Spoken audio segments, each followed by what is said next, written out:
In order to answer the question, what is ChatGPT? Let's actually take a couple steps back and look at AI or artificial intelligence on a broader spectrum.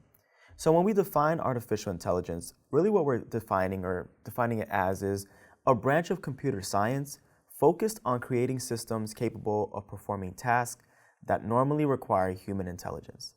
The central goal of artificial intelligence, like ChatGPT, Microsoft Copilot, Siri, Alexa, and other tools like that, is to mimic human intelligence, meaning our reasoning abilities, our abilities to see what's in front of us and create new and unique ideas, and so forth. That's a very broad level overview of AI. There's so much more definitions and components to it, but we're just going to give you sort of that more beginner level overview of it.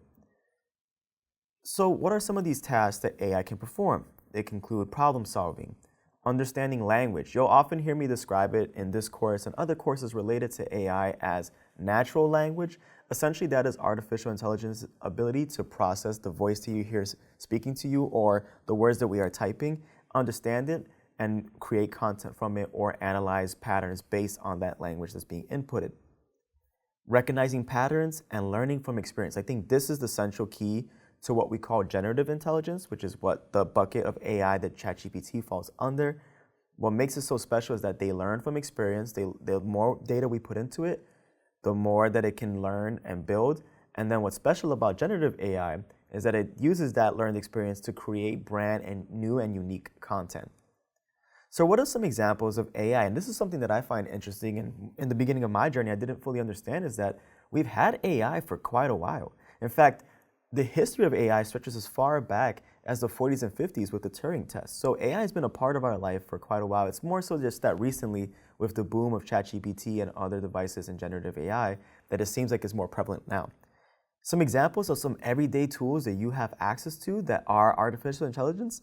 Well, take a look at your Siris and your Alexas, things that we've had on our phone or on our Echo devices. Those are artificial intelligence. They recognize patterns based on our natural language and then make predictions, give us analysis, and so on and so forth. And then you have some of the bigger tools like ChatGPT, Microsoft Copilot, Google Gemini, Claude, and so on and so forth. Those are more of the more robust generative AI tools that we're going to be looking at that really have some fantastic features that really help increase our efficiency and productivity. So that's our understanding of artificial intelligence on a broad perspective. There's one more thing I want to bring to your attention when it comes to understanding AI. You heard me in that definition and give you some examples of some of the tasks that AI tools can perform. One of those being learning from experience. Now, how does it do that? Well, actually, in order to define that, we need to look at another term, which is machine learning. Now, machine learning is the specific subset of artificial intelligence where computers learn from data to make decisions or predictions. Machine learning actually gives these systems the capability to imitate human intelligence. So when we talk about those tasks that require problem solving, reasoning, logic, all that ways that our AI tools like ChatGPT, like Siri, like Alexa try to mimic human intelligence, the way that it does it is actually through machine learning. So for example, an AI system can be trained to recognize images of cats by being shown thousands of pictures labeled as cats. So what we do is when we program these AI tools, we will input thousands and thousands and up to the points of millions and billions of data points, from books to articles to lessons to videos to everything that we have access to. We will input it in, and through machine learning, we will program our AI to be able to make analysis and predictions based on that data. So then when I go into ChatGPT or when I go in and ask Alexa, for example, can you tell me what this is an image of? It will then take that data that it learned from and it'll find those thousands of images that look similar, either have similar components or features, and determine that what I'm actually looking at is a picture of a cat. And the way that it does it is that it'll actually process all those data on cats and information on cats that it was given when it was being programmed.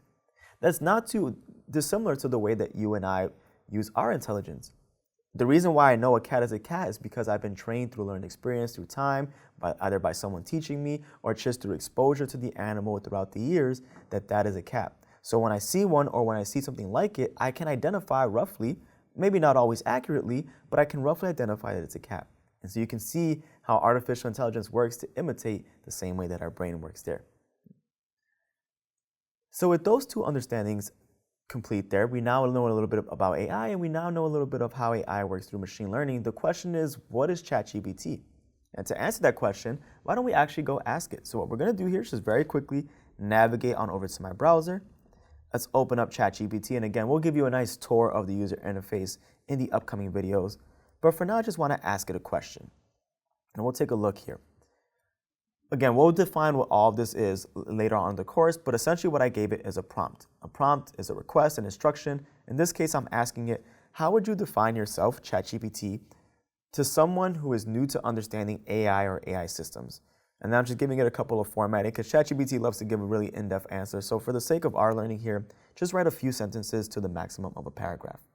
And let's take a look at how ChatGPT defines itself.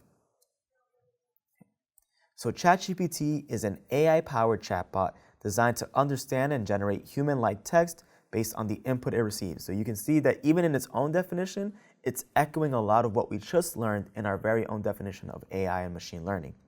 And you can see here, right, here's machine learning right here. It uses advanced machine learning techniques to answer questions, provide explanations, assist with tasks like writing or brainstorming, and engage in conversations on a wide range of topics. Think of it as a virtual assistant that can process and respond to text in a way that feels natural, but it doesn't have emotions, opinions, or personal experience, just a vast amount of knowledge and language skills. So you can see here in that very own definition of ChatGPT, it identified itself as an AI-powered chatbot. It made reference to the fact that it uses machine learning techniques to help imitate human intelligence. And in the next couple of videos, we'll dive in a bit deeper as to, now that we know what ChatGPT is and we have this knowledge base, what do we use it for? So let's explore that in the next video.